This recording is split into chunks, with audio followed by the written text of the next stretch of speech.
Why do you? I gotta sit here and watch you eat. Hello, guys. It's been. Oh, it's actually going to show me the time this time. The past few times I've done a live, it wouldn't show me how long I've been on. Oh, I know Recyclable Homestead was in here earlier. I'll let it take a little time for people to trickle in. That was my husband's phone. I'm not usually in the living room doing lives, but I wanted to do it in front of the Christmas tree. Sorry. This time, so I like it. I like your tree. That's pretty. Thank you. Thank you. Yeah, my mom made the bow for the top. I'm not quite that talented. See the bow right over the I angels like there. it. The tree was already decorated. I brought the bow making stuff to my mom and she made the bow for it. But my mom, when you go into Hobby Lobby and you see those trees and you're like, it's so beautiful. It's right out of a magazine. That's my mom. Oh, She that's awesome. worked in floral at Hobby Lobby for like 5 or 6 years. And her tree is just, even she has a little bitty thin tree because she's in a small part, but still, I mean, I think I put out my Thanksgiving video was pictures of us in front of her tree, and everybody's like, "Oh, that tree's so pretty." I'm like, "Yeah, it's not mine. Mine's more like country. It's got like, owls and kind of rustic country type stuff on it. That's pretty much what mine is." Welcome in Southern Roots. Hello, Adventures on the Homestead. Hello, Luann, Blackberry Rock Homestead. Hello, Mad Acre Farms. Welcome in, everybody. Yeah, I was going to say Monica's Christmas tree is, I think the best word to describe it would be eclectic. Eclectic. It's very eclectic. It's all of my kids' ornaments. So every year we get a new ornament. Hey, Journey Along with Shannon. Every year we get a new ornament for the kids, and we'll go Hobby Lobby or wherever, and we get an ornament and it's unique to that child. And so with 8 kids over 21 years total, is my oldest is 21. We have a lot of ornaments. And so this year is the first year we don't have my oldest son's ornaments. All of his ornaments aren't on the tree. It's our first year without all of them. He took some of them when he got married, and he said, "Well, I don't want to take all of them." And I said, "Well, take what you want." And so I had all these years with ornaments, and he took like 6 ornaments. And so he said, "Well, I feel like the first year's ornament is yours to keep. Like, I feel like my very first ornament is yours." And I said, "Okay, I'll keep it." So we're going to put theirs on there. But all of my kids' ornaments, it's all different ones. So we've got Elvis, and we've got Eagles, and we've got, all kinds of sports stuff. Like and all their different interests over the years. Everything. We've got Barbie stuff and Elmo and I don't know, everything you can think of as the kids were growing up. So it's kind of cool to see. Yeah. Hi, Journey Along with Shannon. Hello, Sunny Virtue. Oh, I can't say that word. Virtue. It's virtue. Virtue. Okay. I'm looking, I'm squinting, trying to see it. Hello, Huga Homestead. Hello, Sis, Free Hamley Maid. Thank you guys for coming in. Yeah, I have some of my cats that have passed away, and I have their names written on the bottom of them. There's some of my cats from the past. I have like 3 or 4 different pets on there they're just the color of the animal. They don't look exactly, because they're just like from Hobby Lobby ornaments, but anyways, just the memories of them. We get a custom ornament for the family every year too. And so as our family has grown, Eric hates these now. I think it's like the bane of his Christmas existence, because we've been married for 24 years. And so we have that part I don't mind. We have an ornament for every year we've been married, but it's not just him and I. It's him and I, and then 1 kid, him and I, and then 2 kids, and then all the way. And so this year and last year, I added my daughter-in-law to the ornaments. And so now I have to find 11 person ornaments. So they're like big, and they're all, put their names in. I love it. It's so great. And this year I even added our dog on there. My sister-in-law, Free Handley Maid, Free Handley Maid is my sister-in-law. My husband and Free Handley Maid are siblings. So nice. My husband is her brother. So she made us one year ornaments with the 4 of our names on it. Aww. And then somehow some kind of accident happened, and she ended up with 2 of them, I think. So anyway, we have 2 of them. And one goes on the tree every year. The other one is kind of like it was kind of set up to look like Florida, like the beach kind of stuff. So I actually hung that in my other bathroom because it's kind of decorated with beachy type stuff in there. Oh, so I that's have it cool. in there up year round just because it went along with the theme of that room. Hello, Brampton Gardner. So Yeah. I just wanted to say, because now I feel like I need to with Nisi, uh-huh. all those ornaments over here are everything except for the Cowboys. She was getting on us at one of our lives, so I just had to say that because I know she doesn't like the Cowboys either, so it doesn't really matter. Well, I She was loves- born in Dallas, so Mhm. you know, my dad used to watch the Dallas Cowboys, so I kind of grew up that way too. See. So, but we're from Texas, you know. So, hello, Melissa Jameson and Modest Moongazer. Yeah, So, I just but got. I was I just, actually born in that area. I was born in the Fort Worth area. That's cool. so when Nisi came back to Texas, was she visiting you all when she came down? She was visiting. She was visiting her mom, and her mom and where we live are a few hours apart. And because of the sickness stuff going around, we weren't able to go yet. But we did end up going to visit them later on our not Nisi, but we saw Nisi. Was it a year and a half ago? We went there. We went there over this not this last summer, but the summer before. We went to Montana, so Okay. we got to see them then, and we will probably plan another trip there because we really liked it. Yeah. It was always on my list of places I wanted to go since I was like probably about 19 or 20 years old. So when I found out she moved there, as soon as we could, we planned a trip to go up there to see her so we could see it, and it was beautiful. We loved it. Yeah. All right, I'm gonna start with the questions. Are y'all ready? Go for it. Yep. Let's Okay. do it. That should I have studied? Nah. Pop quiz. Did you hear him back there? Pop quiz. Yeah. Okay, I was looking at your playlist to see what all you guys do, and I did see something about raspberries. So you guys do gardening, right? We garden. We don't garden raspberries, but we do garden. Okay, I saw something about raspberries. So I was trying to figure out. But what kind of vegetables do you like to grow? I love to grow peppers and I like to grow beans. Now, I don't eat half the hot peppers I grow, and I don't even love to grow green. I don't even like to eat green beans very much, but my family likes them. Eric likes them. My mother-in-law loves them. We need to stop growing them. No, then. I love growing the green beans. No. I love growing the green beans. It is so rewarding because they're a fast turnaround. Like when they first come through the ground, it is so rewarding to see the beautiful rows of green beans. And so I don't love to eat them, but I love to grow them, and I love to watch. You didn't even hardly help this last time. That last time I did it, you did them, but not as much. So look at his face.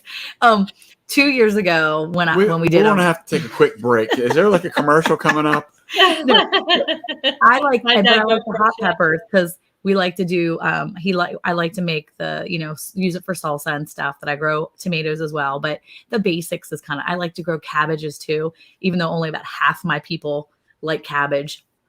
But I like to grow a lot of those plants. I like the cole crops, and I don't know. I like to grow anything that I can actually accomplish, because like I tried growing onions a few years ago and it was a huge fail. I did it like a couple years in a row and it was fail. This year I finally grew my first set of onions and I was so excited. So now I'm like, what kind of onions did you grow? I don't know. I just know I got them from the feed store and I'm like, yep, this bundle looks good to me. And they were white. White onions. Okay. They are white onions. I tried red onions and it just didn't work out for me. I did really good with the green onions, but the red onions, I don't know. But I had like some kind of cloth, Yeah. But it wasn't thick or expensive. So the weeds were going through. It was just a mess. And eventually I was just like, okay, I'm done with this. But the green onions did really well. Well, see, I've never grown green onions. I've only done the white, and I think there was some yellow in there. I kind of grabbed 2 bundles, and somehow I got a rogue red onion in there. That went great too. So I've grown a couple different varieties. I still don't know what they are, but they tasted good. They didn't get real big because I was kind of like late in the game and I was really unsure of myself. And so I just like took the like edge of my garden and I was like, we're just going to put it here. And I like had the kids helping me. We like just laid them down on the edge of and just kind of shoved a little dirt over top because the weather is so unpredictable here in Texas. And if you get rain, it's not just like gentle rain. It's like whoosh and everything floods out. And then you've got all this muck and I don't want them to live in muck. So I put them in there and like laid them on their side and kind of like covered them lightly. And then I put like loose hay that was kind of from where the cows had not eaten. I grabbed a bunch of that loose hay and we just scattered it over top and it worked. And so I was like, whatever that happened here, I'm going to do it again. And so I'm going to do it again next year. But yeah, we'll see. But I like growing whatever we can eat or what like my family likes to eat.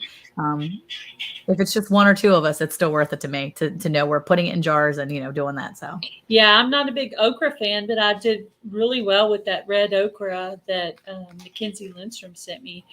And you know what? I think even if you didn't like okra, that is a beautiful plant. It could be like a bush. I mean, it's so pretty with the red vine and that's a really pretty plant. That's a weird thing to say about okra, but that red okra is pretty. It's a pretty plant. Some plants are just gorgeous. I grow cayenne too, and we eat it, but we have plenty of it. So I don't really need to grow it anymore, but it's such a pretty like plant and mine bushes out all the time because I don't take care of it the way I probably should, but it's this giant like bush out there and it's just gorgeous. And I'm like, I should really pick these, but I'll wait. I still have a ton of stuff in my garden because it's been so warm. I've gotten away with it. So I really do need to get out there. You guys still have tomatoes over there? Yes. We do too. I know people are like, oh, I so miss the tomatoes. I'm like, you miss tomatoes? They're all over my counter. They're all over my yard. I'm about to turn into a tomato right now. All of mine are still green. I need to get them so that I'm going to probably bring the rest of the green ones in and go ahead and just put them in boxes and let them turn that way. I did that last year and it worked really great. So I'm probably going to do that. It was Brampton Gardner that said that today because I did a little short of me making a little King's Hawaiian sandwich with the tomato on it. And she's like, I miss tomatoes. Like, tomato, let me just hand you some, all the way over there in Canada. Let me just hand you let me just hand you a bowl full. Do you ever make salsa out of them? I need to. Super easy. The thing is that they came so much. I mean, they were coming slower and then boom. And then at that point, I don't have this fresh cilantro. I have some in the freezer. I don't have the fresh cilantro. I don't have jalapenos. I don't have anything I would have to go to the store to get the stuff to put with it because they came so late that it was I could go to the store and get a jalapeno and I could use some of the cilantro. What I did with the cilantro is I took some of it and I put it in like a little snack bag and then I put water in it and put it in the freezer. So if I want to make soup or like a dip or something, I could just thaw it out. Like if it's a soup, you can just put the whole thing in there because it needs liquid anyway. But if you're making like a dip, you can just let it thaw and then you just pull it out and use it. Because I have a dip that I use cilantro for. So let's see what else I have written down here. Oh yes, I watched your video today about your calf that you were bottle feeding.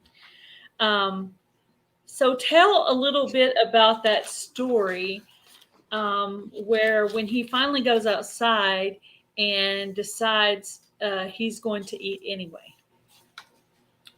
Go ahead. Even though it's not his mama. That was cute. That was a cute video. Yeah. Oh, it's definitely cute. That's the thing is that when you watch it, it's like, oh, that's cute. And then what the reason why I knew something was happening was because a newer calf was staying small. Mm-hmm. And usually a calf will only start calling out or if either they can't find their mama or they're weaning. And because of the way the calf was calling out and I'm watching, I'm like, well, your mama is right there. What is your problem? And so I was watching for a few minutes and the calf started walking towards the mama and started to nurse. And this bottle calf, his name is Diddy, We have a whole series of videos on that. He is so naughty. And what he did was he came up between the back legs of the mama and pushed the calf out of the way so that he could get to her. And the thing is Tell why he was going between the legs and the back. The explanation of why he was doing that. Yeah. And so most of the time, mamas won't let just any calf nurse. It has to be their calf. Mm-hmm. And the thing was that this mama, when she would look to her side, saw her calf standing there because he was coming up directly behind. I mean, this was like a strategic attack. And he knew exactly what he was up to. And so that particular video, I was thinking to myself, I was like, there's no way I want to get him to do this again. And sure enough, right when we were shooting the video, I saw the calf get up and go. And as soon as the bottle calf saw the other one running, he's like, well, I got to beat him to it. So he took off running, came up from right behind again, right between her legs.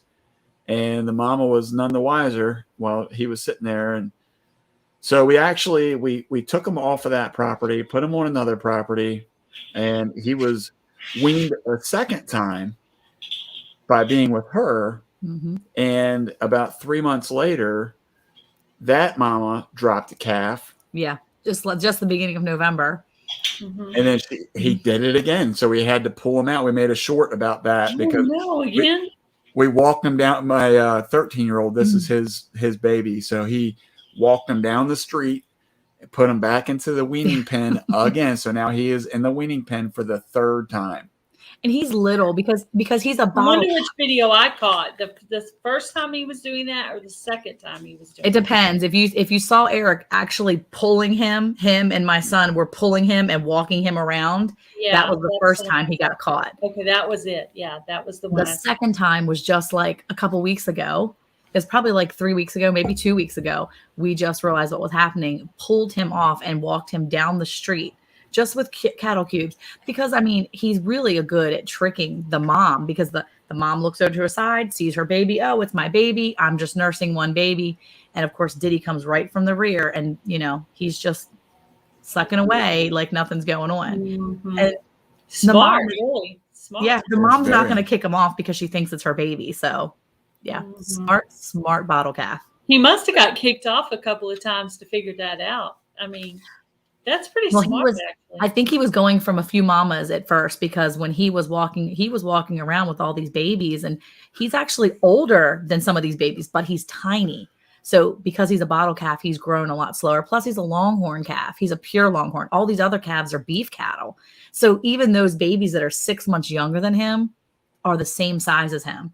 Even now, we're looking at babies that are 8 months younger than him, and they're still the same size as him. And he'll be a year old this month.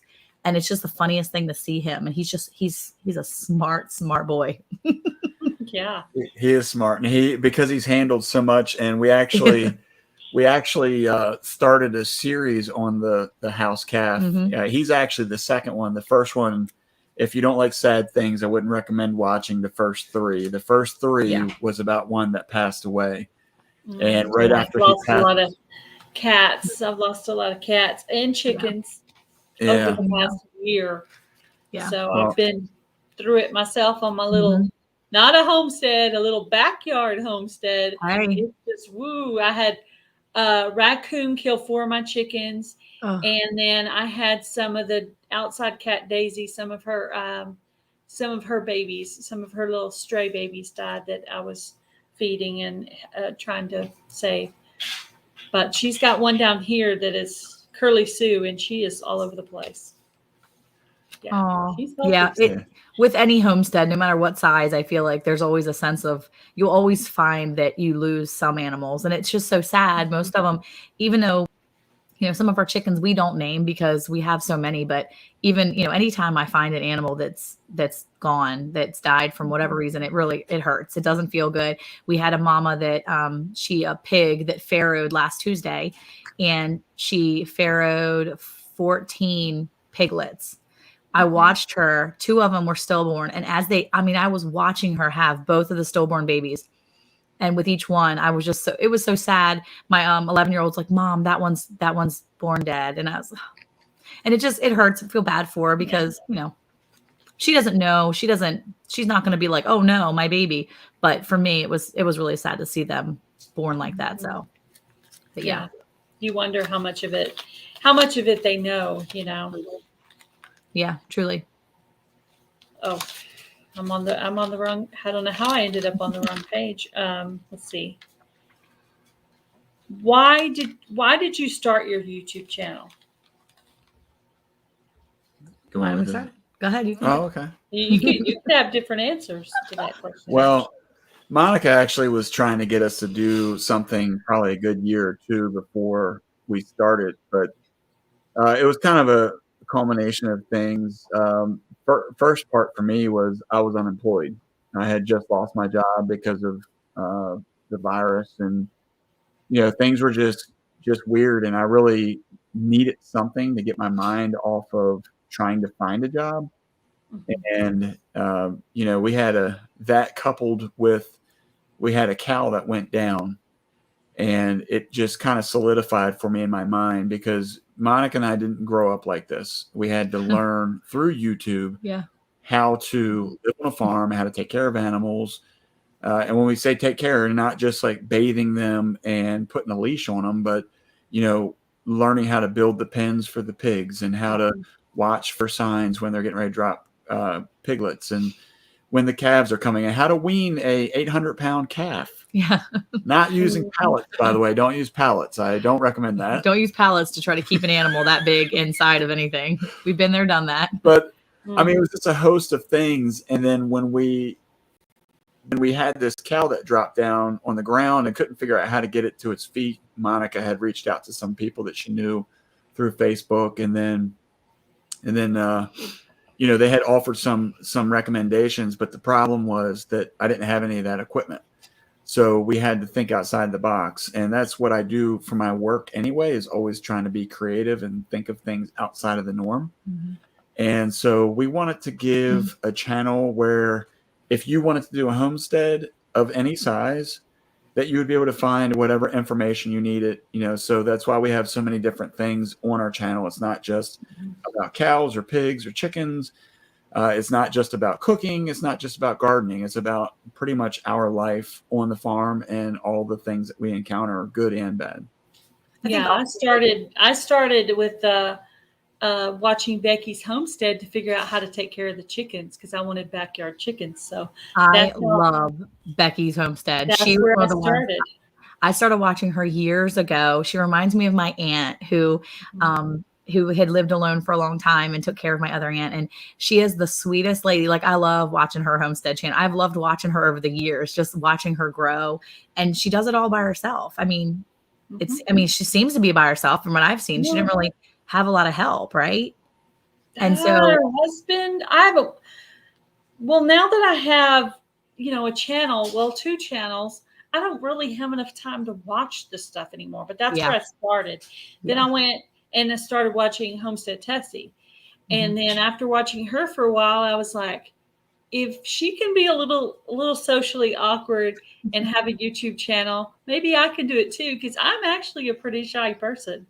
This is not something anyone would ever expect me to do. Wow. But my sister said, I listened to you on your live. She said, you go to a different place. I'm like, what? What are you talking about? That's cool. It's still me. I'm always me. But she says, I have a voice. I have a voice I do when I'm on the live. I'm like, really? Well, I think it's a great way to communicate with people in a different way too. I mean, for us, it helped me come out of my shell. Yeah, I think it does for a lot of people. Forcing myself to do things I would never normally do. Exactly. Oh, okay. Simply Jan said her son helped her at Becky's homestead. Okay. Yeah, I think I really just admired the fact that so many people could do it. Women, men, doesn't matter how. But we've always looked to YouTube to really build this help with us building this dream. God has given us this beautiful place, and we didn't say, oh, we want to be farmers, we want to have a homestead one day. It was kind of like, wow, it'd be really lovely to live in a place where we could just raise our own food all the time. That'd be awesome. That's a far-fetched dream, I think, of ours years and years ago. And then when we were here, we were like, wow, God's given us the opportunity. We can do this now. And so by using YouTube as a tool and a resource, we were reading books, consuming information as much as possible, but there's only so much you can do. And then you have to figure out how to do things on your own. And like Eric said, sharing with others, I guess giving them a resource too is really helpful. And also sharing with our family, because almost all of our family at the time was back in Maryland. And being able to start a Facebook page. I would go live on my Facebook page all the time. I've been doing that for about 5 years now. And I love being able to share with my people in Maryland, all my family and friends that I grew up with, because I lived in Maryland for 35 years. And to be able to share with them what we're doing here. And they're like, what? What are you doing, Monica? You have pigs. You have, what are you doing? I know. My sister and brother were like, chickens? What? Where did this come from? Because I mean, it's really cool to show people. We lived country a couple of times, but most of the time we lived city. But even when we lived in a city of 100,000 people. In our backyard, there was literally like a highway next to it and a little access road. My dad had a full-blown garden there. Now later, the very last house he had was a little bit more secluded. It was still in town, but it was just a road where the houses were spread more apart, and he had more acreage there. He had a huge garden. He even had like a pumpkin farm thing one year where he would let people go out and pick their own pumpkins and buy them. He did that. One year he also did the Christmas trees. I mean, my dad was just an excellent gardener, and I watched him, but I wish I'd paid more attention and maybe taken some notes, because there's probably a lot more he could have taught me if I would have just probably been paying attention, Yeah. But, anyway, well, that's one of the benefits too. I think being in this place too and homeschooling our kids, I think about things like what you were saying, because there's a lot of information that Eric's grandfather had, and that I think that we miss the opportunity sometimes when we sat with his grandfather, who was a farmer, who did do this for, his it was his passion. You could tell that he loved it, but we never really, I don't think I know that when I had time with him, and I was around him for a number of years before he passed away, I didn't absorb as much as I wish I would have. If I would have known that this lifestyle was a possibility for me, I would have asked him so many questions. I would have sat there and made notes, because he had so much information. But here now with my kids, I homeschool my kids, and I love to be able to take my kids out in the garden with me or out there and do the things that they're doing, and giving them the information now while they're younger, so that if this is something they want to do, they have that resource. And it's been a huge blessing for us to be able to have this opportunity now and pour into them now, instead of maybe later on when it's too late. YouTube has just put so many ideas of things in my head that I would have never thought to try. Yeah. But just watching it inspires you, because you're like, they're just common people like me. If they can do it, I can do that. So there's a lot of things I still want to try. I've got a few new crochet friends. I might try to learn how to do that. So I want to try to find somebody local, though, because I don't know if I can follow it from a video or not. But I think sometime after Christmas, I'm going to give it a try and see how it works out. I like that idea. I've been thinking the same thing. I keep watching like Niecy and everybody, and I'm like, man, these ladies are awesome. I wonder if I could do that. I used to cross stitch, like the little cross stitching. I've cross stitched before, and that was like always like a fun, just chill thing. I just don't know if I have time to do that now, but the crocheting and was it crochet or what's the other one? Knitting or something, crocheting, all those things are fascinating. And so I guess they're different. I don't know the difference. They are different. I bet Daigo Crochet could tell us. Yeah, yes. Thank you, Daigo Crochet, for sitting through the ads. Yeah. They normally aren't on, but I set this live up, and then after I set it up in StreamYard, I have to go into YouTube and turn it on. So I don't always remember to do that, but sometimes I do. Thank you. Hello, Nunya, Texas on the back 20, Food by Faith, Where to Begin Homestead, Daigo Crochet, Sojourners, Simply Jan Homestead. Sorry if I didn't say hi to any of you guys that have popped in while we were talking. How long have you been on your homestead? So we moved down to Texas in 2014, and I would say, when we purchased the property, Sorry. Periodically, Monica's going out of the screen because she's busy eating. I'm sorry. Well, that's fine. I'm dedicated to the interview. I don't know what she's doing. I'm intermittent fasting, and so She's I'm trying hungry. to eat before my time is up. So I'm like sneaking away and eating really fast before my time Oh, of yeah, intermittent fasting yeah. is up. So I'm like shoveling it in. Sorry. This is what I used to do when I was trying to sneak candy when I was a kid. It's a salad. It's healthy, but I'm like hurrying as fast as I can. Sorry. Yeah, I understand. I'll probably No. be doing that stuff next year myself because I'm like, oh, I need to get back on this diet plan. It's going crazy. And there's no need to even start it right here at Christmas because you know you're going to be making an excuse why you need to eat 7-layer dip and fudge and all kinds of stuff. So see, for me, this is the best time to start. This is for me the best time to start because this is when if I can get myself together right now, then I'm in it. Then I'm in it to win it. So for me, I'm like, get it together. And that way, when I'm dipping chocolate and making cookies for all these other people, I can be like, oh, my time is up. I can't eat any of that. So that's what I'm trying to like have self-control. Yeah. So sorry. Anyway, get back to when we start a homestead. So yeah, we started in 2014 when we purchased thank you for Handy Maid. When we purchased the property. The gentleman that we purchased it from had encouraged us to get cows. We probably wouldn't have gotten cows so quickly, maybe at one point, but to keep our agriculture exemption rolling, he told you need to get cows right away. So we did. We jumped on it, got a cow calf pair, which we still have, and they are our anchor to our breeding program here. Mm-hmm. And then we got a longhorn as a more of an ornamental yard art type thing. But he's hanging on my wall now. So, but that's when we started back in 2014.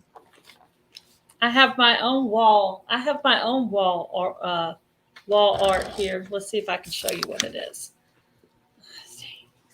I don't know if I'm tall enough. Oh, there you go. Let's see. Oh, I can't angle it right. It's not that one though. It's above that. Oh, that's a big one. What is it? I keep turning my head like trying to look up through the window. Trying to find a bruiser? Yeah, help me. If you unplug it, it'll go bye. Is it a big deer? You see it? Oh, it's so Hey, pretty. you're messing with it. Stop. Okay. Oh my goodness! Look at it. Oh my goodness! I love it. That's cool. That's awesome. We need to get a hat for Samson. Yeah, that's my deer. I shot that deer. Oh, awesome! When did you shoot that? 2012. Okay, that's awesome. 2012, and then my brother does taxidermy, and he taxidermied it for me. So, and I got that in Fisher County when I was living in a little town called Rotan, Texas. Okay. And so that is my first and only deer. So I named him Bruiser. That's Bruiser. Yeah, I'm still trying to get my first deer. I've never shot one before, so yeah, it's the other ones that are those are my husband's. He's trying to get he wants to get a deer that'll look good next to mine. Let's just put it that way. Maybe he needs to go for like an elk or a caribou or something. What, to be bigger than that? Yeah. Yep. Yeah. Oh, that's a good. Well, maybe he can go in Montana. He'll have to figure out how much an out-of-state license is, but yeah, something like that. Yeah, I had one of my old bosses went up to Colorado on 2 different occasions, and both of the elk that he shot were ginormous. Yeah, I've never been around elk before. Yeah. You said you have some cows. You have chickens, right? Mm-hmm. Do you have any other animals on your homestead? Oh yeah, we got all kinds of stuff around here. It's like a zoo. Like a zoo? It's like a zoo. So we got ducks and chickens. We recently started playing around a little bit with turkeys and quail. I love turkeys. Turkeys are awesome, by the way. If you ever want to try a new poultry, bite the bullet. Just jump on the turkeys. They're awesome. Yeah, it looks cool. Who was it? Yogi Hollow Farm. Yeah, Yeah, I've been watching they're some awesome. of her turkey Yeah, stuff. On Turkey Day, she actually an actual turkey, and then I think they were going to butcher them and eat them, but I guess they changed their mind. I think she's gonna incubate their eggs instead because she's got male and female pairs, I believe. So she's gonna take their eggs, incubate them, That's a good idea. and that's what we're trying to do too. We had 7, we took 2 for the holidays, and we have 5 out there now. And we have 2 males, I believe, and 3 females. And so I'm hoping to take some eggs when they start laying eggs and incubate them. That way we'll have a constant source of turkey meat, and we don't have to do chickens because we've done meat chickens and they are not fun like we originally thought they were going to be. Like they're just. Yeah, I've heard they really smell. And then I'm thinking to myself, if they smell that bad, why do you want to eat them? But anyway, I mean, I eat chickens. I just don't eat my chickens. Not that I won't if I need to. Mhm. I can. He'll have to do it, not me, because I don't like blood. No. I mean, I'll eat it. I just, I mean, I grew up in a deer hunting family. Literally, we were processing the deer on the table. The whole entire family had a job, and we were grinding it and cutting it and all that, and packaging it. So I did come from a deer hunting family. So, I'm not opposed to any of this stuff like that, but yeah. But we also have rabbit, we have pigs, we have what else? Rabbit, Cows, pigs, cattle, chickens, ducks, turkeys. Yeah, I think that's all we have. We don't have any goats or horses. So I'm guessing traveling's out with all those animals, right? Or do y'all? I travel. I don't have a problem with that. Eric can stay home and handle. Yeah. Okay. You travel Monica, usually. Okay, I see how that works. Monica had a really rough summer this year. She got to go to Myrtle Beach. I did not hang out in Myrtle Beach. I stopped to let the kids put their feet in the water. We were about an hour west of Myrtle Beach. So we were at my mom's house, who's not on the beach. Okay. But she had a nice in-ground pool. She had a really nice in-ground pool. Oh, okay. She's got like a 5 or 6 bedroom house. It is it's her it's her retirement dream home. So she lives in Maryland and she drives down to Florence, South Carolina. Like every few months she'll drive down there. And so we planned a vacation. And so I went there. Originally my vacation was only going to be about 7 or 10 days. And I think it ended up being like 12 in the end. I was like, we're going to stay a little bit longer so I can see my stepdad because he was coming down to visit. So, but my mom had such a good time with the kids. So we're already planning on going back next year. Well, we're actually focusing right now on the fact that she said you couldn't take vacation. I can take vacation. Oh, I see. Because Eric doesn't have that much vacation time. A lot time. of people have animals. They're like, we can't go anywhere. We got too many animals. So I'm just like, oh God, that would be awful. We actually have a lady across the street from us who works with my husband, who comes over and feeds our cats and our chickens when we're out of town. So we have someone that takes care of our animals. Yeah, we do have friends and stuff. Yeah, we have friends and family that were helping though, because when he was at work, we have a girl that a young lady that's friends of my daughter. We're close friends with the family, and she was able to come over during the day and make sure that, because we went when I left, we left in July. It was the very end of July, beginning of August. So because you're in Texas, those type of days get very hot, and so with our pigs and our chickens and ducks, they constantly need water refreshing. So she would come over during the day. She took care of all the bunnies in the pens in the barn, and then she would refresh the waters for the pigs and refresh the water for any of the chickens and ducks and turkeys that we had. So she came over and helped out with that. So I think that if Eric wanted to go with me and he was able to go, we would only be able to do it for a short period of time. I mean, it's very true. People with large farms or even medium size, I think when you have a lot of different animals, it's definitely harder to go away as a family because you have so many responsibilities. And now, thankfully, my oldest son is married and he knows how to deal with the animals on the farm. So if we really needed to, we could be like, hey, come stay at the house, please, would you? Older kids are helpful that way, but yeah. Yeah, that would be. Ours are almost there. We have a junior and a senior this year. Ooh. So I have a senior this year as well. So we have 2 that graduated, and then my girl is a senior. And then we have a couple years until we get to that point again. So we've got a break. Yeah. Yeah. That's cool. And we're going to have boom, boom, 2 in a row. So Yeah. one of them's interested in driving, one of them not so much. So, yeah. We're not going to try to talk her into it. If she's not ready, we're just going to leave that alone for a little while. Oh yeah, we did the same thing. I saw that you have a drone. How long have you had your drone? Oh yes, talk about the drone, Eric. Yeah. I'll leave that to him. I'll go take another bite of my salad really quick. Okay. There you go. Found a question he can answer. So I got a drone actually on our live. Was it my birthday on the live? It was your birthday live. Yep. Yeah. So it was November 5th is when I got it. November, it was the day before your birthday. And anyway, so then I broke it like November 10th. I'm just going to get that out there because that's anybody. It'll pop up in the chat in a minute. Everybody will start calling me names. If Jim's still in here. But so I've had it since then, and I actually was able to send it out and get a full replacement because I destroyed it that bad. And warranties are good. If you're out there and you're considering a drone, get the warranty. That's always a plus. Get the warranty. But Guarantee. yeah, get the warranty. But it is really awesome. And the original intent with the drone was I had read years ago that a lot of farmers were turning to drones to save on all the fuel and time of having to drive tractors out or four-wheelers to go check fence lines or check the calves. And so I actually was able to do that. I was able to check a couple different properties just from my house to see, what was going on. Yeah. And so it's awesome. And so it is for YouTube to be able to take some videos, but ultimately it is to utilize as a tool so that we can spend less time and fuel trying to go out to where we need to go.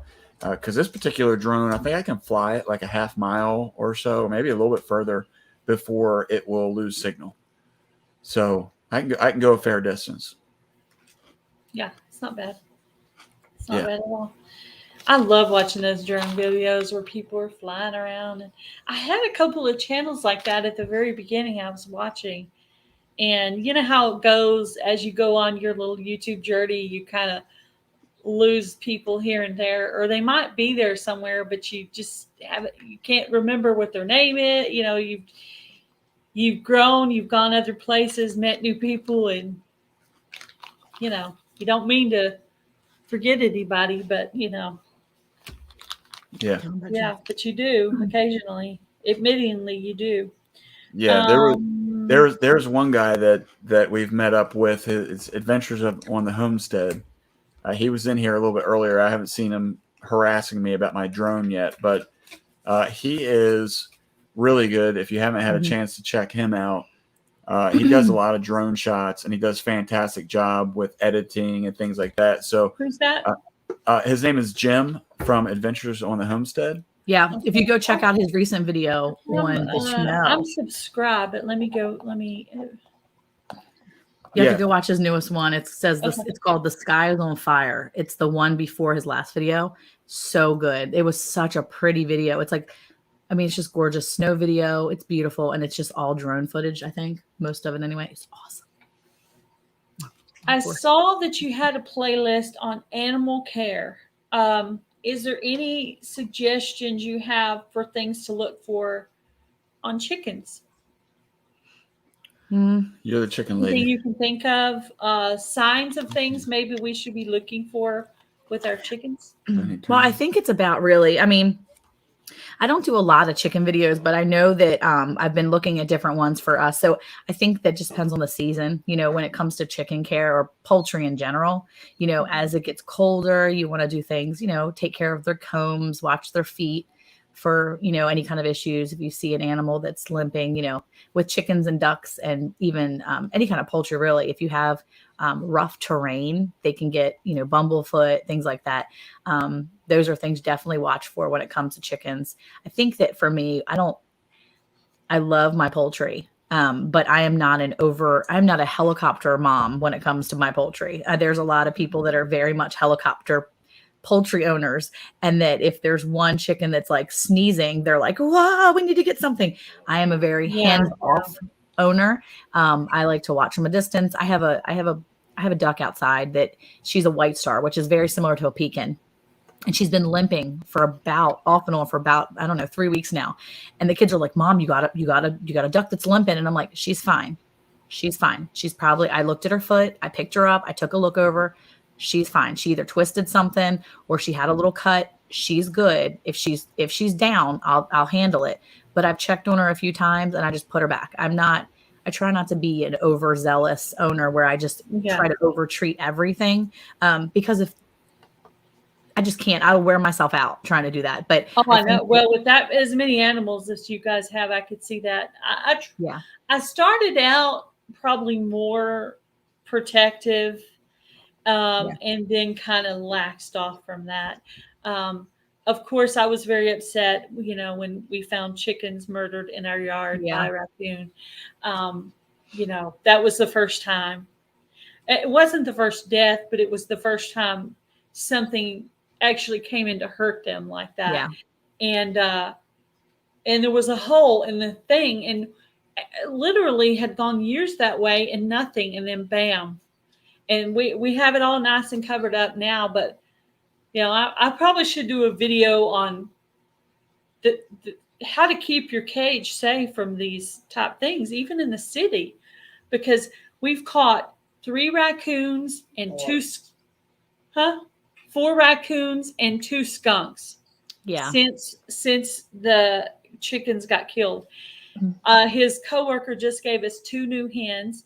So the hardest part for me is when you integrate the new chickens in with the old chickens and they start picking on them. I have to go in. I can't even watch. Yeah. I hate that. Right now they're on their 2 weeks of quarantine because they say you're always supposed to quarantine them for a couple of weeks and make sure they're okay first. So far, they're showing signs that they're fine.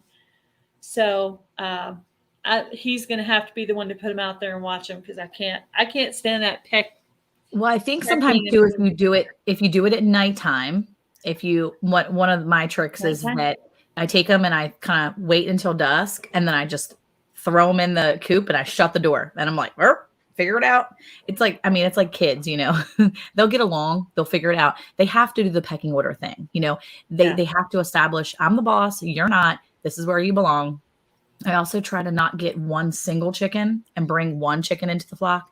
If I can help it, I try to bring a pair or more into the flock. Yeah, there's 2. So I've had to do one before, and she was definitely an outcast for a while, and it felt so bad for her.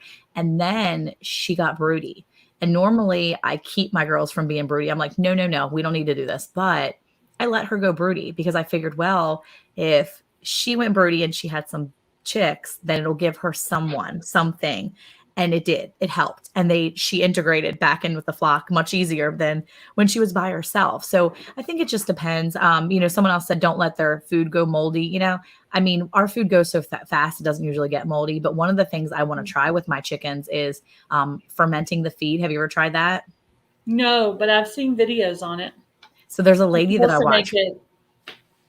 There's a lady that I watch. If you love chickens, there's a lady, she's a YouTube channel called Chickenlandia. Okay. Yeah, I've heard of that one. I love that channel. And she actually shows you how to ferment foods, ferment the chicken food. You can do the really good, high quality organic food, or maybe you're just giving them whatever you can get from the feed store that's not as high quality and organic, which is me. I just get them, the chicken lay pellet, the lay pellets that kind of go for everybody, non-medicated because I have ducks. So I don't ever give them medicated anything.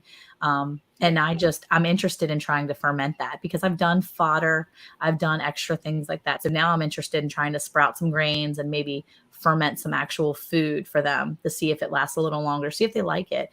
I'm always interested in trying new things as long as it doesn't consume all of my time. Yeah. All about time. And I also have a coupon channel, right? Yes. Uh-oh. Are we stopped? Are we stopped? Are we buffered? No. Oh no. Do we look silly? We do look silly. Do we look silly?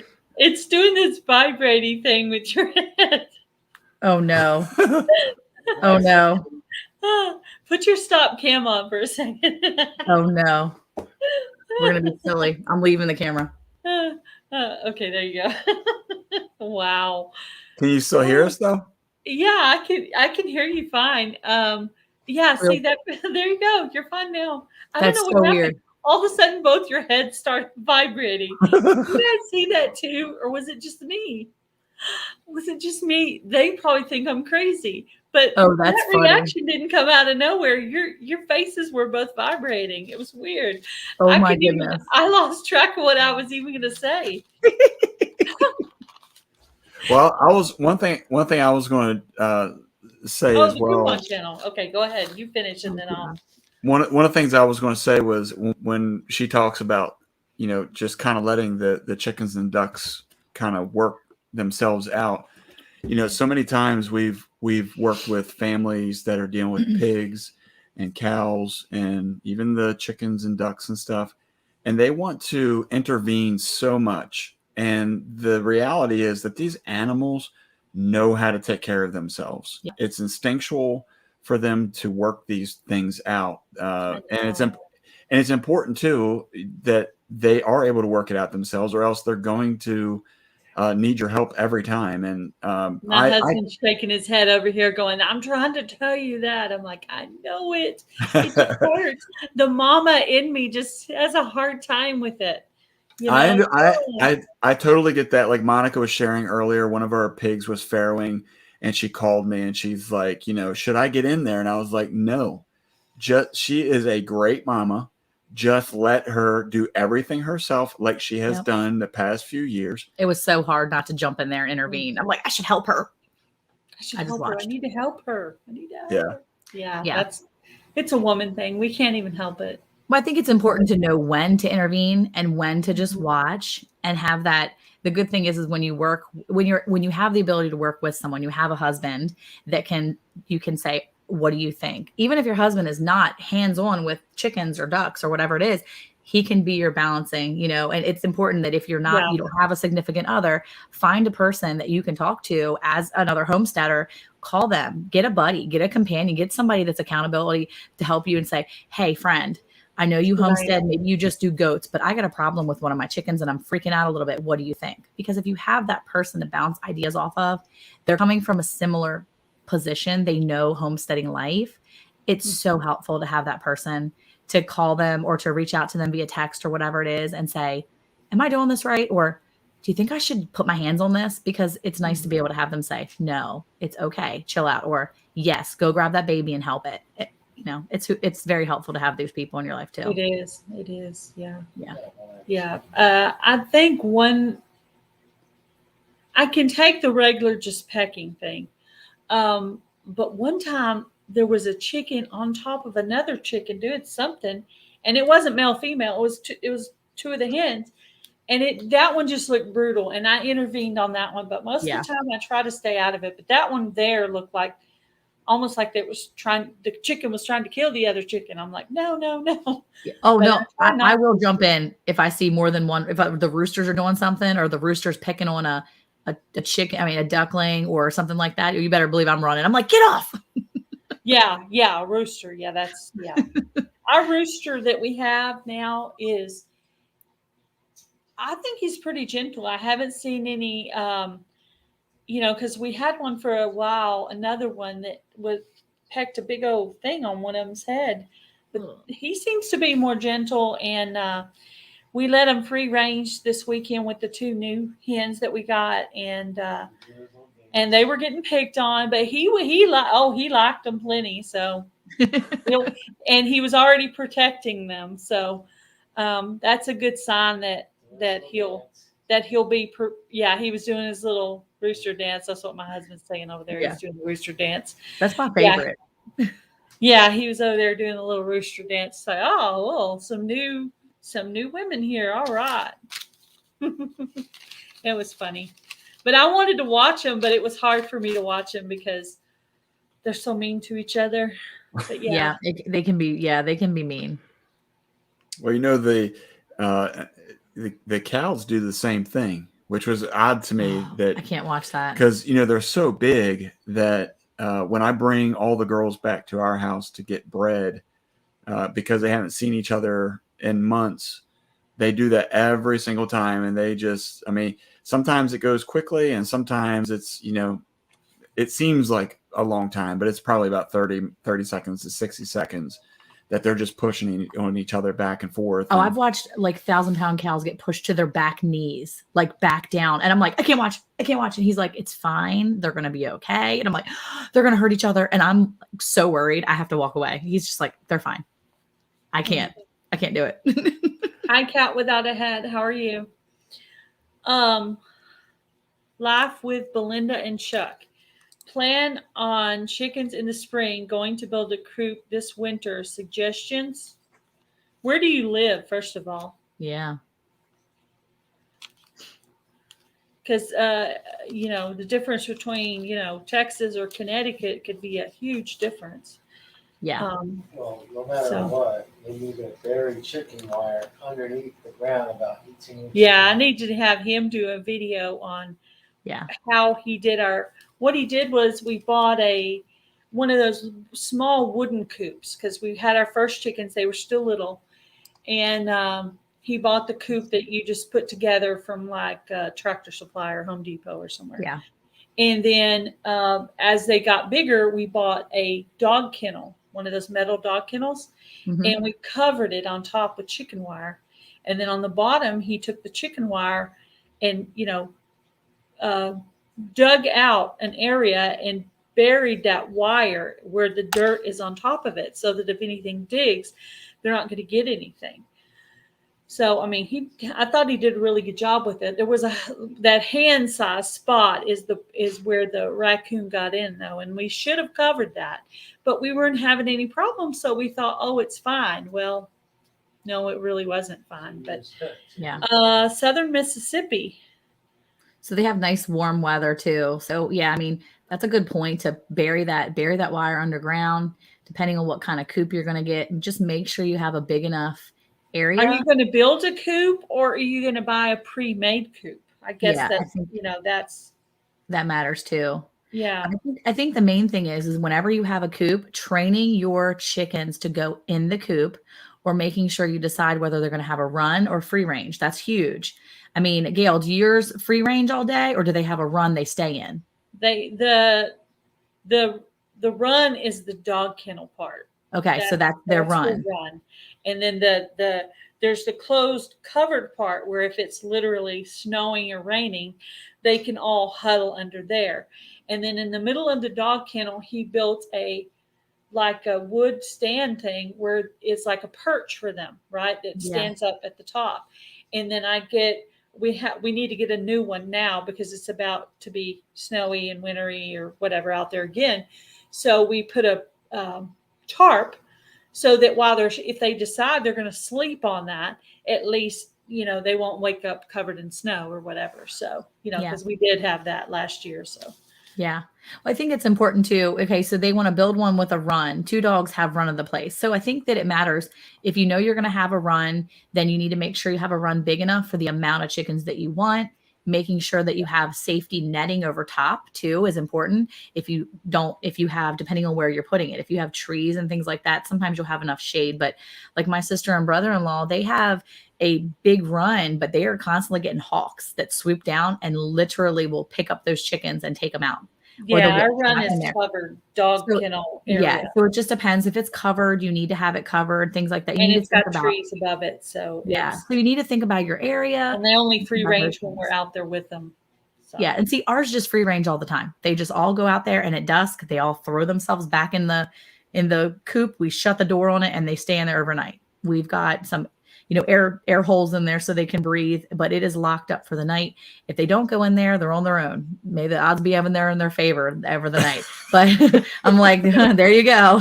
It's like the Hunger Games at that point. You're on your own if you don't go to bed.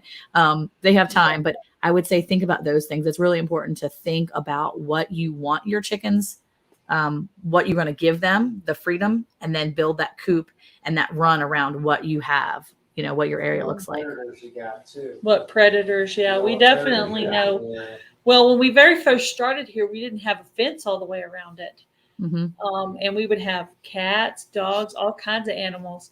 But even after we got the fence, as you can see, we got plenty of raccoons and plenty of skunks. And raccoons can open latches, just so you know. We know those little flip latches where you slide them over. We actually had a latch like that back in Maryland because we had chickens in Maryland, and we were told right from the beginning those little slip latches, you'd like the one you get at Tractor Supply from the little doors. They have the little latches that kind of go over. A raccoon can flip that up, and they can open doors.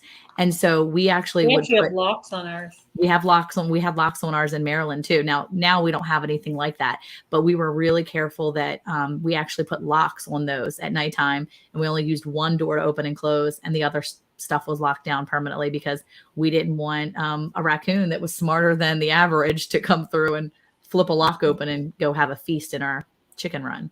One thing I'd say too, because if I'm reading it correctly, she's got 2 dogs that are going to be around it. I would make sure that they are around the chicks from the time they get on site. Yes. So that they understand that the chicks are and the chickens are off limits. Yes. Off limits. And that's very true because the stray cat that we have in the backyard, she's been around those chicks since they were little. They were little and she was little. The stray that's in the backyard has been in the backyard for the same amount of time they have.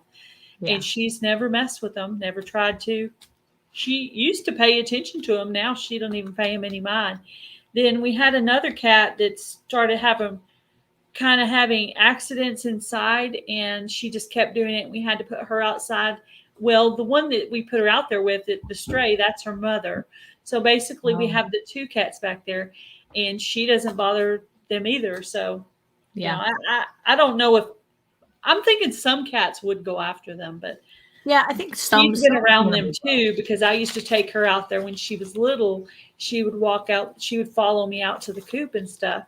So she's used to having chickens around too. So that's a good call on that one. And that's the thing too, is if the dogs are trained with the chickens. So we don't really have a whole lot of predatory type animals on our property. And I believe the reason why is because we have so many dogs that kind of run the property. Yeah, we have 2 blue heelers and a boxer. Yeah, so in our chicken coop and duck coop, while they're free range at night, they get put up, but the dogs are running around and, of course, urinating where they urinate. So most animals know not to come around here. And we have enough trees, really, to even from like the hawks and stuff like that. We don't have to really worry about them. We've had attacks. We've had foxes come through. We've seen foxes on game cam, and we know we have skunks that come through here. So we know we've had attacks on some of our animals because of that. But usually it's a seasonal thing. In the season where you know that the mama is, I guess, either just had babies or she's preparing or whatever it is. I feel like it's almost always a certain season. These animals are coming. They're grabbing some of our animals and then they're done. And so during that season, we're a little bit more diligent about our care, making sure everybody's put away. But otherwise, I think that it's important to have those animals with them. And knowing your predators is super important too. Yeah, we didn't realize we had so many predators until we set up the game cameras and the cages. They loaned us a cage and then we bought our own. And so now we have one set up out there all the time just to keep catching those animals. So I write down questions, but my husband also writes down questions. So these are his questions. Here's some of his questions. He says, where is your favorite place to visit in Texas? Where's your favorite place to visit? As Monica mentioned earlier, I don't really get to go on vacation. So where's her favorite place to visit in Texas? So I think I can answer that. What is it? Oh, in Texas? No, never Texas. mind. Where's my favorite place to visit in Texas? Never mind. He's probably looking for a cool place for us to go to. I'm guessing there was an ulterior motive in that question, maybe. I know, right? Well, I have to say that I personally like Canton. I don't like a lot of people. Okay. I don't like being smushed in people, but I do like the Canton trade days. I like First Monday. I've done that a few times and I enjoy going there with Eric. Like I wouldn't go to the big shopping thing because I don't need to shop. I don't need to buy stuff, and I'm not usually a shopper, but because it's outside, majority of it, I enjoyed going there the few times that I went there. I think for me, she said Nisi said it should be the Dallas Cowboys Stadium. And in case Nisi doesn't know, the Dallas Cowboys Stadium is actually in Arlington. continue. Well, he said in Texas, not Dallas. I know. I got to give it back to Niecy. Oh, She's trying to start with me. Yeah. But no, that was I definitely directed toward y'all. It is. It totally is. No, I mean, I don't really go many places. I'm thinking, when it comes to just traveling or doing things, we've been places for different events and stuff, but I think I enjoyed going to Fort Worth Stockyards. I like doing that. But there's not really many places that I go. I do think there's a fun place in I've been a few times. There's a place down in Terrell. It is the British Flying Museum. It's the actually we train in Terrell, Texas. The British Air Force, they actually came here and they trained secretly before we were involved in World War II. Once we became involved, they still trained here for a short period of time. And there's an actual museum. It's called the British Flying Museum. The British Training Museum, I think is what it is, in Terrell, Texas. And it is awesome. I've been there so many times, as well as I do like going to the Audie Murphy Museum up in Greenville. And they're close to me, so I stay close. When I'm taking all of my kids, it can be overwhelming sometimes. And so I like to keep it very close because I don't want to have to drive really far. Yeah. So, and I like what major city are you guys close to? Just so I can get an idea in my mind of where you guys are at. Well, do you know where Terrell is? Terrell, Texas, not the county, but the city. Okay. Do you know? Well, Dallas. Okay. I know where Dallas is. Do you know Rockwall County? Rockwall, Texas. It's to the right. It's the smallest county in the state of Texas. Also east. I say right, but it's to the east of Dallas. It's the smallest little county in Texas. It's the square next to Dallas. And we're at the bottom right corner of that. We are just past that. So we live really close to Greenville, Terrell, and Rockwall, kind of that trifecta. We're really basically like 25 minutes from each place. Yeah. I think we used to live in like Springtown, which was maybe I don't know if that was east or not, but it might be east. Yeah. Yeah, But that's kind of, Dallas is about an hour from us. So Dallas is the major city that we would refer to if people are going to say, where are you from? Yeah. We're east of Dallas. He also had another question. Have you ever been an FFA or any other organization like that? Well, maybe not, because you were in Maryland, right? Yeah, we haven't. They actually had 4-H in Maryland, but it wasn't really close to where we were at. My aunt was a homeschool mom, and so her daughter did 4-H for a little bit, but I never really got involved because I thought, that's something different. That's like a country thing. We live like in the city, so I never really understood what that was about. She did a lot of baking in the FFA or the 4-H there, and so when it came here, I had to kind of figure out what the FFA and 4-H clubs were here, and so it's new to me still, even though we've been here for 7 years. It's something we're learning about more. And I still have I still have young kids. So maybe that's a place we'll venture to in a few years, maybe when our older kids are graduated and, high school. They do it in high school now. So yeah, they do it all the way up through 12th grade. So that's a cool thing. Yep. Not yet though. And I don't know why he asked this question, but it's on here. We're going to ask it. Do you go to cattle auctions? Yeah. So at one point in time, so we do have a grass-fed beef business. And prior to that business, we were trying to find ways to make some extra money along the way. Supplementary income. Yes, a little supplement action there. And so we tried flipping calves for a period of time, for about a year or so. Yeah, 2017, 2018, we basically spent a year going to cattle auctions, purchasing, anywhere between 8 to 12 head at a time, bring them home for a week, and I would basically upsell them. I would charge about $100 more than I paid for them, because I didn't want to take people for their money. I just knew that the amount of time that I put into them, and because I was the middleman essentially, because I went out and picked them out, I figured $100 was worth my time, and so I would have them on my property for a week, and I'd make $100. Great idea.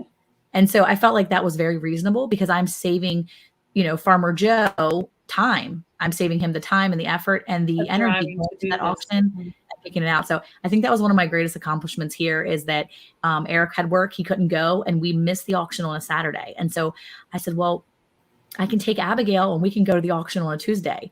And so here I am with my, I think she must have been 13 at the time, my 13-year-old or 12-year-old daughter, my 1-year-old baby. And her and I and the baby went. We drove down, loaded the trailer, went to the auction in Emory, and I loaded up 9 head of cattle that day by myself, backed it in, loaded up those cows, and I was the only woman sitting in that entire auction, because on a Tuesday morning, you're not going to see a lot of ladies in that auction space. And it was all these older cowboys. And I was so excited. And I got in there. I got exactly what I wanted. And I walked away with some treasures because I got some mini Herefords that day, which I didn't realize were minis. And I was able to resell them for more than double what I paid. So that made me feel really happy. So I think that was one of my big accomplishments. Awesome. It was That's really cool. cool. It was really cool. But we did that for a little bit, and we were able to put that money straight back into hay and animals. You know, keeping a few of the girls was worth it too. So yeah, it was fun. That's awesome. Yeah. Cool. I like that. See, there was a good reason to ask that question, because you get to tell that whole story there. It's a good thing too. If you enjoy something like that, it's definitely an experience to have. You know, if you've never been, take a chance and go to one, and then, you know, see what happens. He said, "What is your favorite homestead animal?" For me is the cows for sure.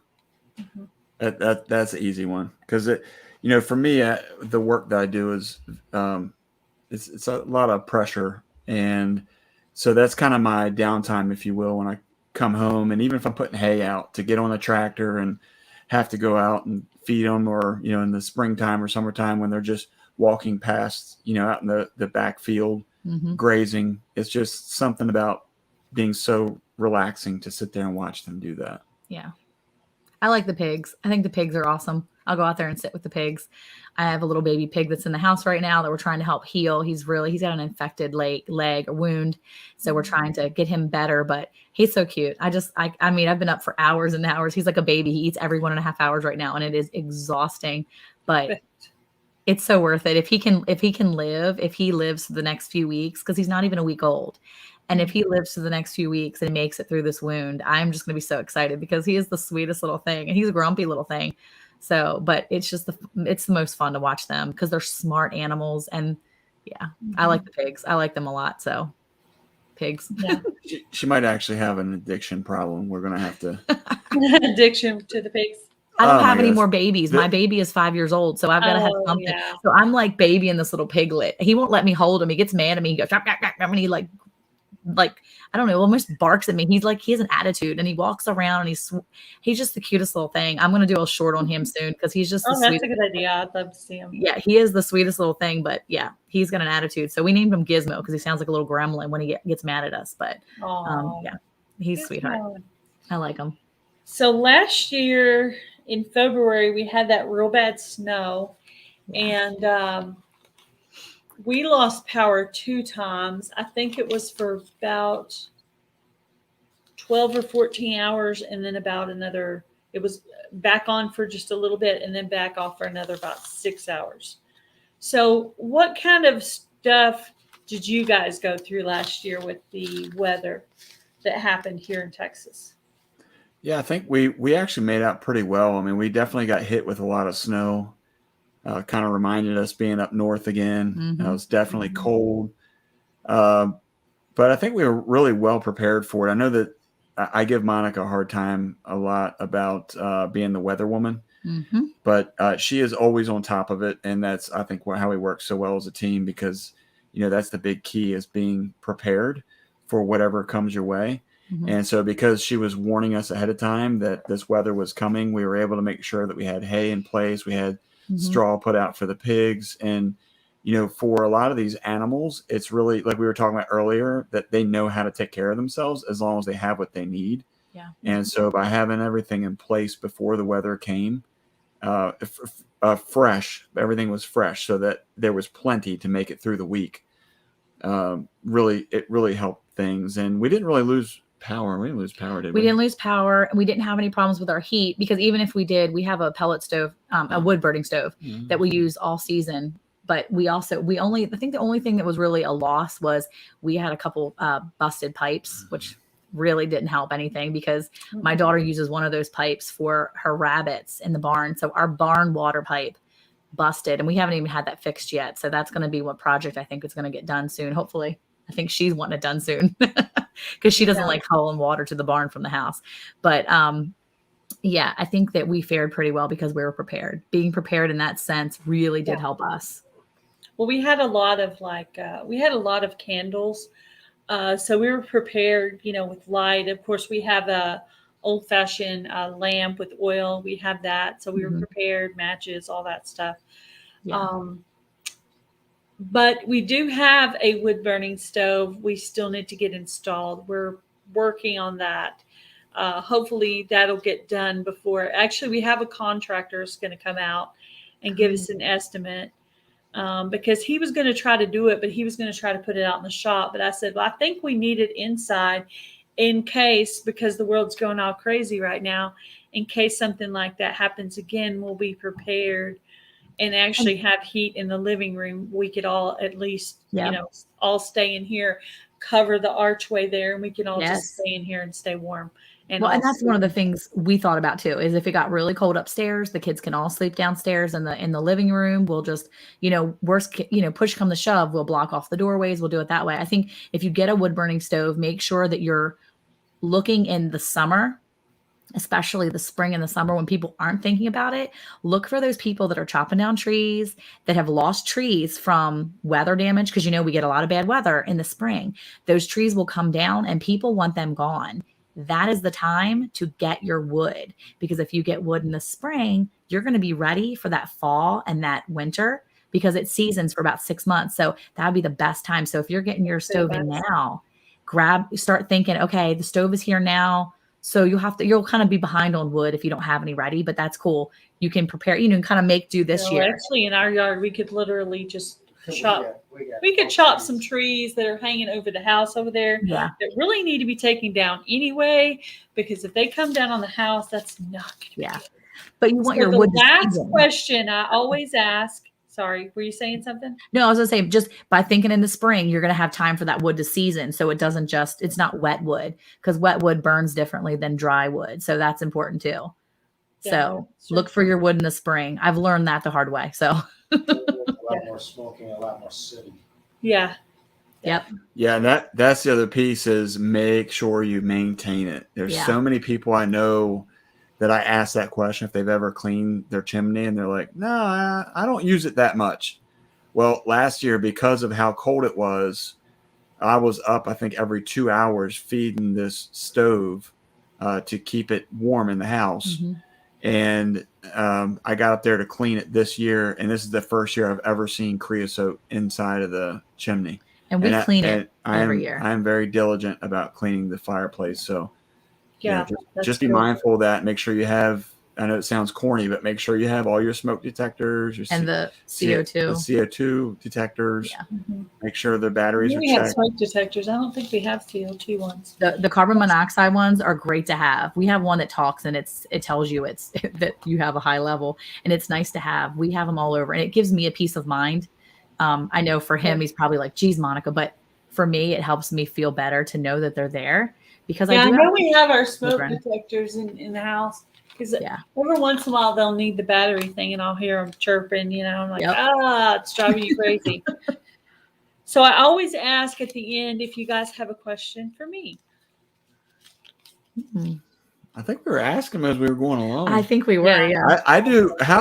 If you can generally speak, I was wondering, how far are you from Dallas? About 2.5 hours. About 2 hours. 2 hours. 2 hours from Dallas. Well, I'm in Breckenridge. I mean, it's on my P.O. box. Oh, there you go. Okay. I don't know where that is. So what in relation to Dallas is that?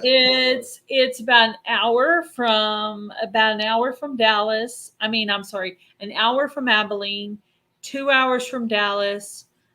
45 minutes from Mineral Wells. About 45 minutes from Graham.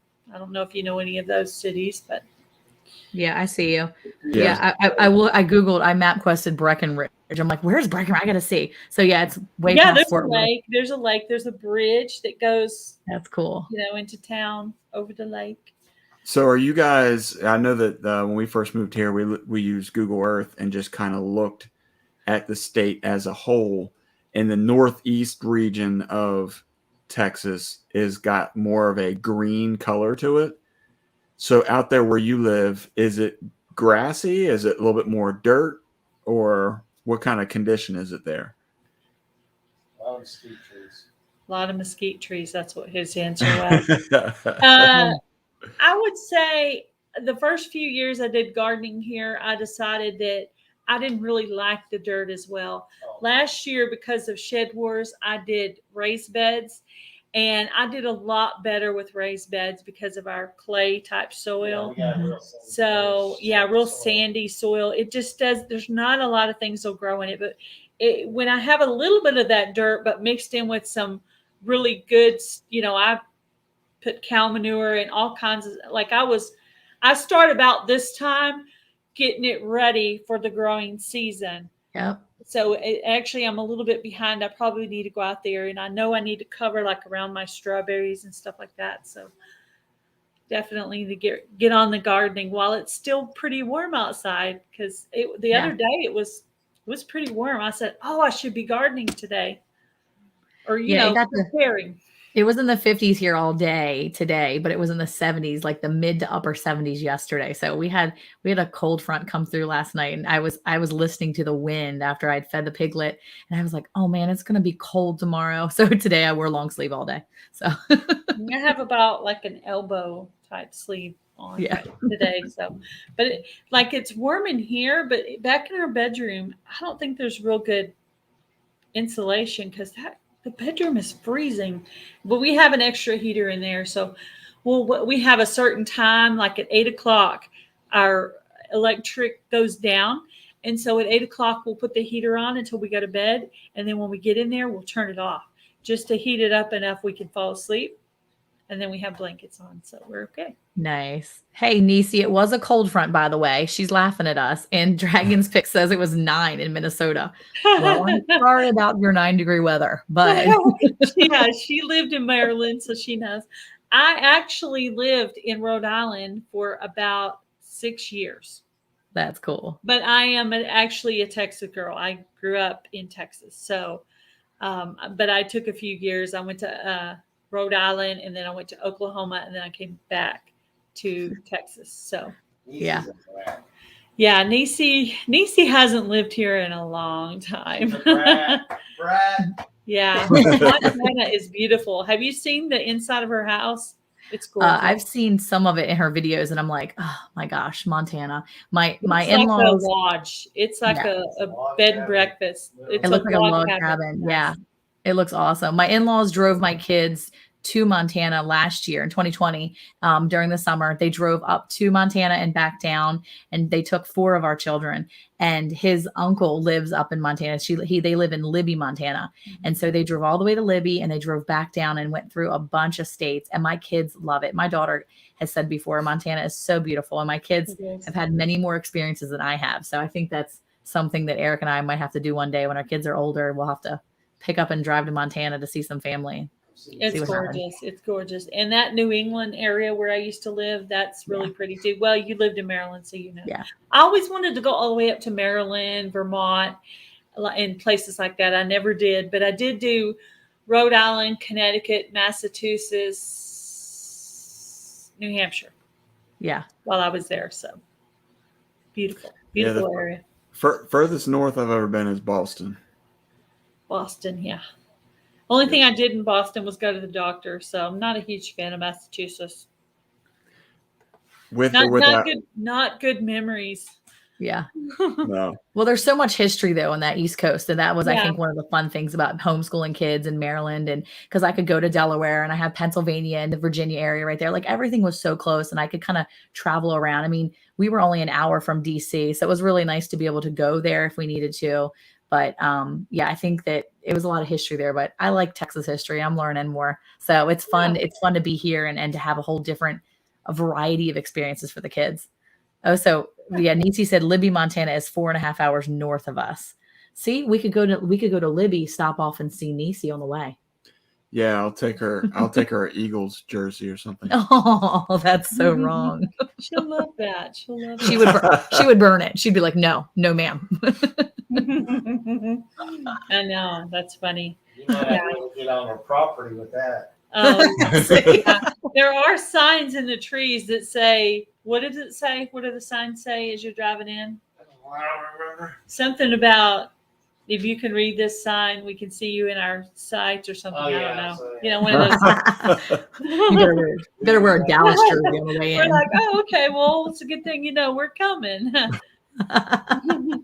But awesome. you can totally get lost in there. When we got like right toward the end, we were all turned around in the middle of the woods, and we're like, yeah, we're calling them on the phone. What do we do now? What do we do now?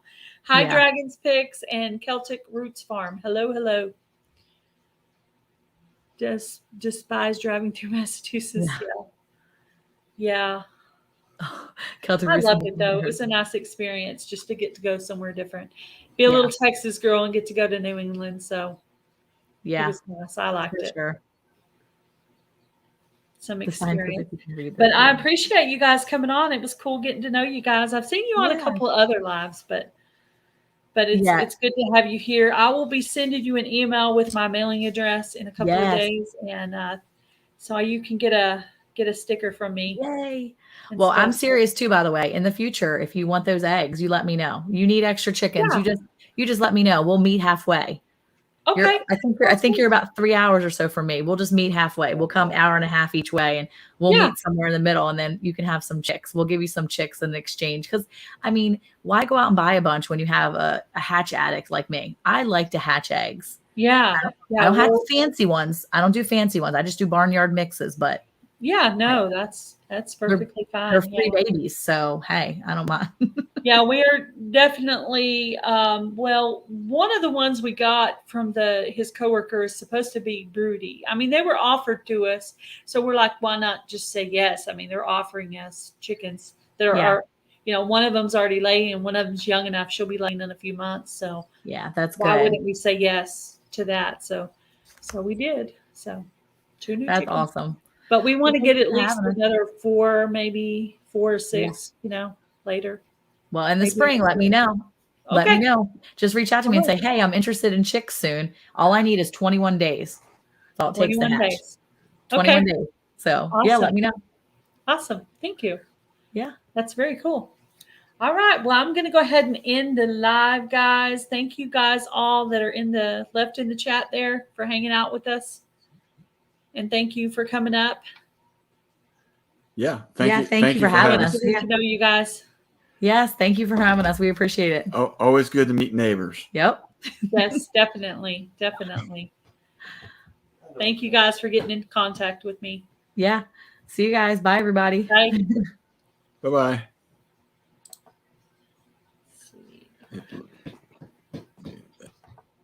Okay. Thank you guys for coming in. I appreciate all of you. And I will see you guys next week. And next week I'm going to have on Blackberry Rock Homestead. You guys have a great night. Bye, everyone.